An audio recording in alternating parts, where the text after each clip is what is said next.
Manu ಸಂಯುತ್ YouTube ಚಾನಲ್ಗೆ ಆಧಾರದ ಸ್ವಾಗತ. ಇಂದು ನಾವು 7ನೇ ತರಗತಿಯ ಗಣಿತ ಭಾಗ 1 ಈ ಭಾಗ 1ರ ಅಧ್ಯಾಯ 4 ಸರಳ ಸಮೀಕರಣಗಳು ಸರಳ ಸಮೀಕರಣದ ಅಭ್ಯಾಸ 4.2ರ ಪ್ರಶ್ನೋತ್ತರಗಳನ್ನ ಕುರಿತು ನೋಡೋಣ.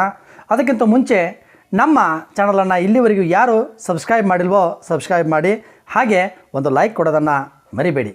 ಬನ್ನಿ ಅಭ್ಯಾಸ 4.2 ಅದರಲ್ಲಿ ಮುಖ್ಯವಾದಂಥ 4 ಪ್ರಶ್ನೆಗಳಿದಾವ.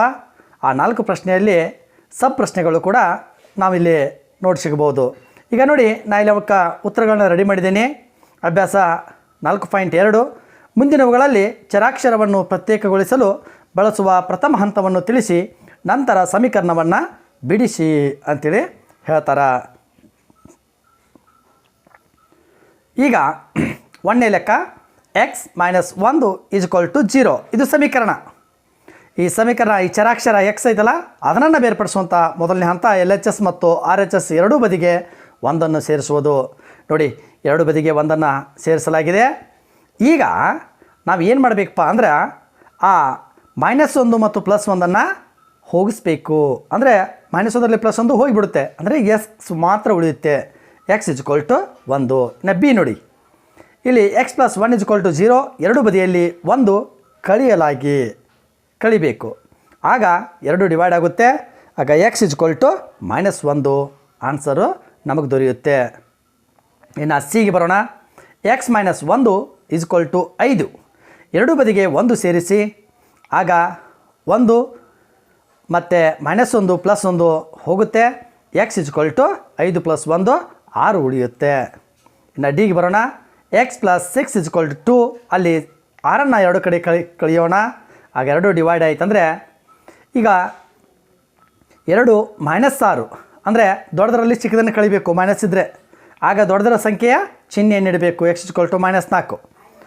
y = -4 = -7. ಎರಡೂ ಬದಿಗೆ 4 ಸೇರಿಸಿ, ನೋಡಿ y = -3. f y - 4 = 4. ಎರಡು ಬದಿಗೆ 4 ಸೇರಿಸಿ, ಈ 4 ಸೇರಿಸಿದಾಗ -4 + 4 ಹೋಗುತ್ತೆ. y 1 ಉಳಿಯುತ್ತೆ. 4 + 4 8. y = 8. ಈಗ ನೆಕ್ಸ್ಟ್ ಲೆಕ್ಕಕ್ಕೆ ಬರೋಣ. y + 4 = 4. ಎರಡು ಬದಿಗೆ 4 ಕಳೆಯಿರಿ. ನೋಡಿರಿ, ಎರಡು ಬದಿಗೆ ಕಳೆಯಲಾಗಿದೆ. +4 -4 ಹೋಗುತ್ತೆ. 4ರಲ್ಲಿ 4 ಹೋದರೆ 0. y = 0.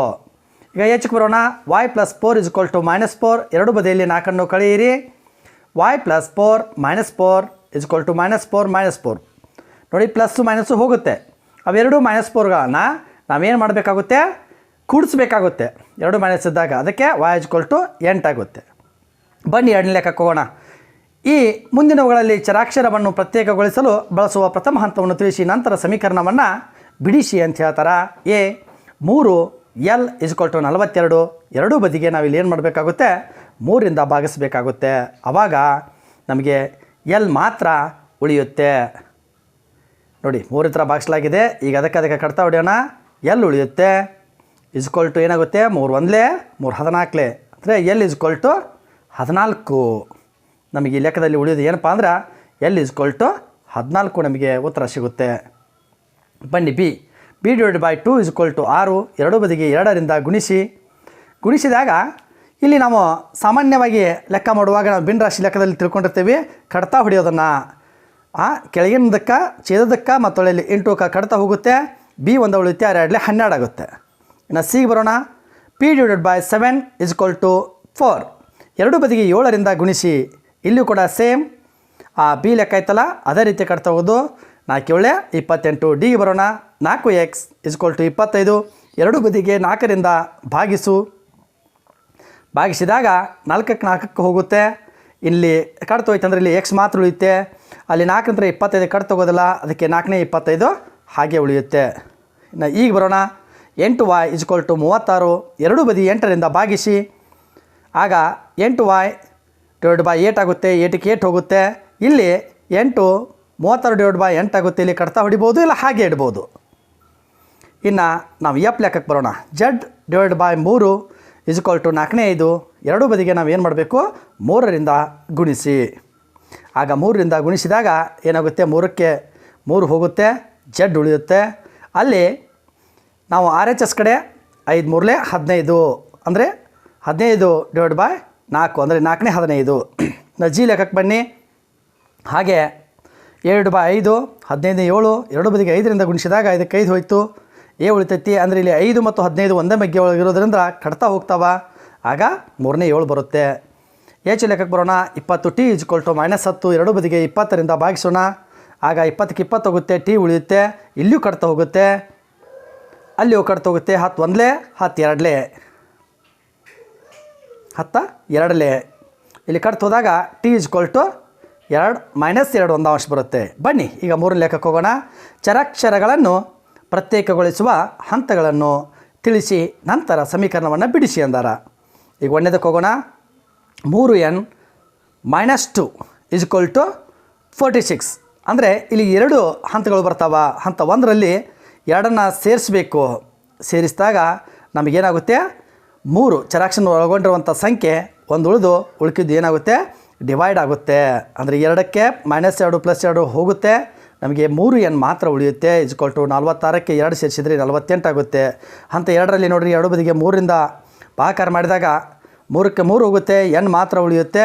ಆಗ 3 ಮತ್ತು 48ನ್ನು ಡಿವೈಡ್ ಮಾಡಿದಾಗ ನಮಗೆ 16 ದೊರೆಯುತ್ತೆ.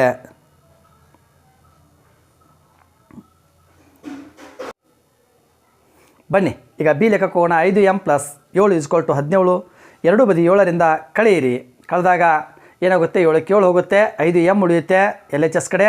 ಆ ಕಡೆ ಆರ್ ಎಸ್ ಎಸ್ ಕಡೆ 10 ಉಳಿಯುತ್ತೆ. ಅಂತ 2ರಲ್ಲಿ 5ರಿಂದ ಭಾಗಿಸಿದಾಗ 5ಕ್ಕೆ 5 ಹೋಗುತ್ತೆ, m ಮಾತ್ರ ಉಳಿಯುತ್ತೆ.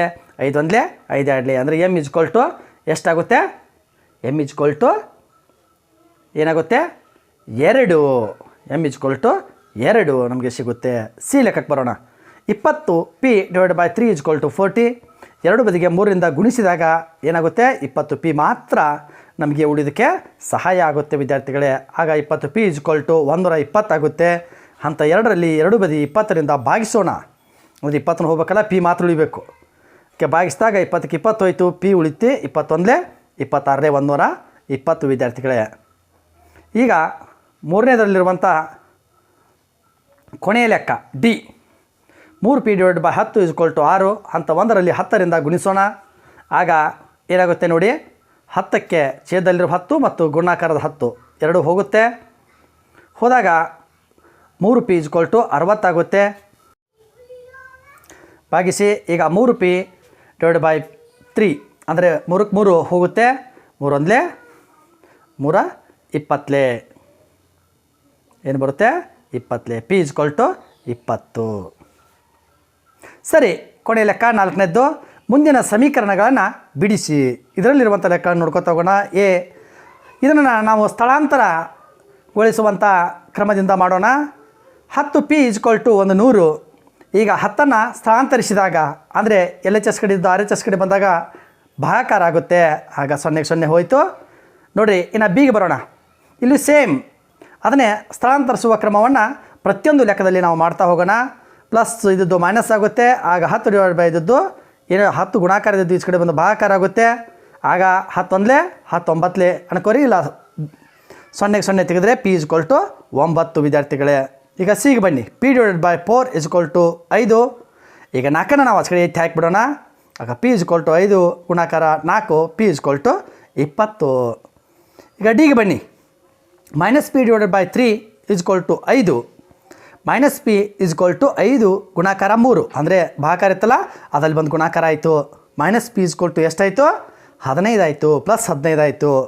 ಯಾವಾಗಿದ್ರೂ ಚರಾಕ್ಷರಗಳನ್ನ ಮೈನಸ್ನಲ್ಲಿ ಇಡೋಂಗಿಲ್ಲ. ಆದ ಕಾರಣ ಏನಾಗುತ್ತೆ, ಉಲ್ಟಾ ಮಾಡಿದಾಗ p = -15 ಆಗುತ್ತೆ. ಈಗ ಬನ್ನಿ.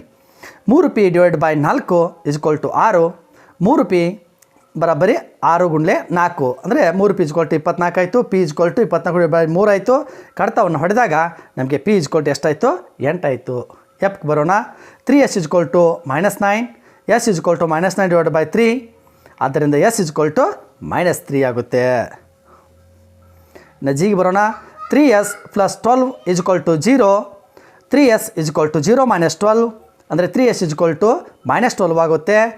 s = -12 / 3. ಆದ್ದರಿಂದ s = -4 ಆಗುತ್ತೆ.